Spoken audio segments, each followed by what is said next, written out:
편안하게, 즐겁게, 쉽게. 안녕하세요. 명동미소쌤입니다. 지난번 독해력 높이기 방법 중에서 어휘력 키우는 거에 대해서 알려드렸는데요. 오늘은 읽기에 대해서 알려드리려고 합니다. 많은 어머님들이 저에게 질문을 합니다.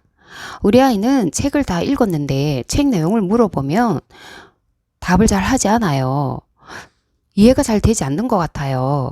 그리고 저학년 때는 책을 잘 읽었는데 학년이 올라갈수록 책 읽기를 싫어해요. 이유가 뭘까요? 무슨 방법이 없을까요? 라고 질문을 합니다. 네, 오늘 제가 영원히 변하지 않는 방법 알려드리겠습니다. 귀 쫑긋 하고 들어주세요. 빠르게 변화하는 시대에 가장 소중하고 값진 것은 무엇일까요? 시대가 아무리 변해도 변하지 않는 것, 그걸 가진 사람이 성공을 하는 거죠. 지금 당장이 아닌 길게 오래 잘 살기 위한 방법, 영원히 변하지 않는 것, 그것을 가진 사람이 성공하는 거죠. 우리 아이들은 공부를 왜 하나요? 아이들의 삶에 필요한 능력을 키우기 위해서 공부를 하는 거죠. 그렇다면 21세기를 사는 우리 아이들한테 필요한 능력은 무엇일까요? 경제력일까요? 체력일까요? 인성, 소통, 인간관계? 2015년 세계경제포럼에서 21세기 인재의 핵심 능력은 문해력, 수리력, 과학문해력, ICT 문해력, 문화정치 문해력 등의 기초 문해력이 필요하다고 했고요. 비판적 사고, 문제 해결 능력, 소통력, 협동력 등의 역량이 필요하다고 했습니다. 그리고 호기심, 주도성, 끈기, 적응력, 리더십 등의 인성이 필요하다고 밝혔습니다. 우리나라가 문맹률이 가장 낮은 나라라는 건 알고 계시죠? 모국어를 가장 빨리 배우는 나라라고 합니다. 문자 해독은 빠른데 문해력은 옆에 그래프를 보다시피 매우 낮게 나옵니다. 읽고 이해하는 것이 어렵다는 뜻이죠. 수학의 문장제 문제를 풀 때도 문해력이 있어야 풀 수 있고 아무리 계산력이 뛰어난 문제도 이해를 하지 못하면 풀 수 없다는 말입니다. 영어도 사회도 과학도 읽고 이해를 하지 못한다며 맥락과 의도 파악이 떨어진다는 뜻이죠. 그렇다면 무엇이 문제일까요? 초기 문해력 단계가 중요한데요. 이때는 언어 유창성이 중요합니다. 얼마나 유창하게 읽고 말하는가인데요.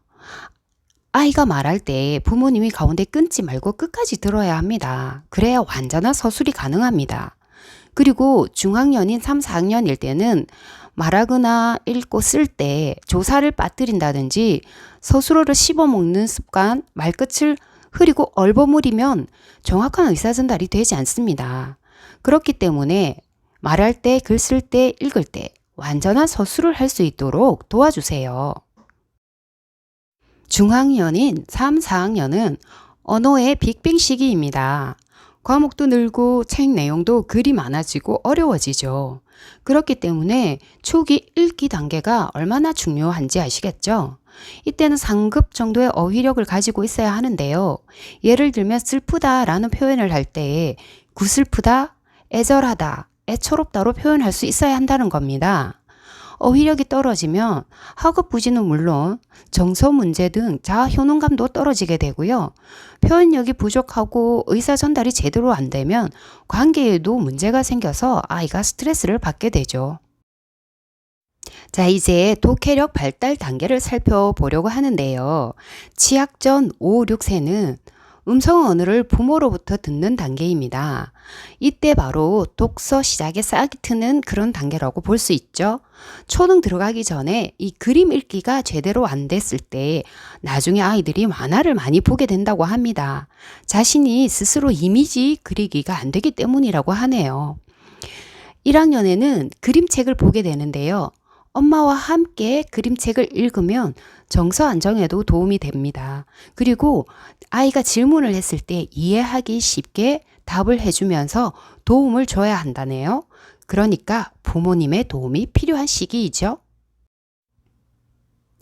2학년 때는 소리 내서 읽는 음독과 묵독이 함께 이루어지는데요. 음독은 자기 소리를 자기가 들을 수 있는 이런 장점이 있고요. 묵독은 책 읽는 속도가 빨라진다는 이런 장점이 있습니다. 그리고 3학년이 되면은 편독 현상이 생기기 시작하는데요. 다양한 영역의 책을 읽을 수 있도록 엄마가 도와줘야겠죠. 4학년이 되면 문학과 비문학을 함께 읽게 되는데요. 다양한 글의 구조를 익힐 수 있도록 엄마가 도와줘야 합니다. 그러니까 읽고 또 읽어야 한다는 말이죠. 5학년이 되면은 비판하며 읽기가 가능해집니다. 진로, 역사 배경에 도움이 되는 읽기를 하면 좋고요. 요약본, 축약본보다는 온전한 작품을 읽는 게 도움이 됩니다. 6학년 진로 독서가 중요한 시기인데요. 다양한 관점의 사고가 필요한 그런 시기입니다. 그렇기 때문에 책을 읽고 친구들이나 선생님, 부모님들과 토론하며 읽기가 필요한 그런 시기이죠. 그리고 중고등학교 때는 자아 정체성이 확립되는 시기입니다. 목적 독서가 중요한 이런 시기죠. 주제에 맞는 자료를 읽고 의미를 재구성하는 것이 가능한 시기이기 때문에 필요한 책을 스스로 찾아 읽을 수 있으면 좋겠습니다. 자, 이제 독해력을 높이는 방법에 대해서 알아볼까요? 책이 디딤돌이라는 건 다 아시죠? 독서는 학습 효과뿐만 아니라 다양한 간접 경험이 되며 또한 다양한 사람과의 만남, 훌륭한 스승과의 만남이고 대화입니다. 그렇기 때문에 우리 아이의 단계에 맞는 필독서를 읽게 하는 게 좋죠. 너무 어려운 책을 읽으면 아이가 이해가 되지 않을 뿐더러 흥미도 떨어지게 됩니다. 또 아이와 함께 책을 읽으면 더 좋은 효과가 있고요. 읽기가 잘 안 되거나 이해가 안 되는 친구는 소리 내서 읽기를 하면 좋습니다. 또한 정확하게 읽는 소리를 들려주면 더 좋은 효과를 낼 수 있습니다. 자, 그러면 읽기를 잘 하려면 어떻게 해야 될까요? 책을 읽기 전에 배경 지식이 풍부하고 동기 유발이 잘 되어야지 아이가 흥미를 가지고 책을 읽을 수 있습니다. 그렇기 때문에 이 책을 왜 읽는지 읽기의 목적을 정하고 책을 미리 한번 가볍게 살펴봅니다. 그리고 책 표지, 제목, 목차, 책 속의 그림 등을 살펴보면서 무슨 이야기일지 예측하고 연상하면서 이 책에 필요한 배경 지식을 알아보고 읽기 방법을 안내합니다. 그리고 아이가 읽기가 잘 안 되거나 이해가 잘 안 되는 경우에는 5분가량 소리내서 음독을 하고 녹음을 합니다. 그리고 그 녹음한 소리를 자신이 듣게 되면은 자신의 읽기에 어떤 부분에 문제가 있는지 이런 걸 스스로 고칠 수 있습니다. 독서는 모든 학습의 배경 지식을 쌓을 뿐만 아니라 창의력, 상상력은 물론 인간관계에도 영향을 미칩니다. 지금 당장이 아닌 길게 오래 잘 살기 위한 방법이죠. 선인들이 쓴 고전을 보거나 오래전부터 세상 유명한 모두의 삶을 살펴보면 공통점은 그 중심에는 독서가 있었고 그 뒤에는 부모님의 노력이 있었습니다. 영원히 변하지 않고 필요한 것, 그것은 바로 독서입니다. 이번 영상도 시청해 주셔서 감사합니다. 사랑합니다. 축복합니다.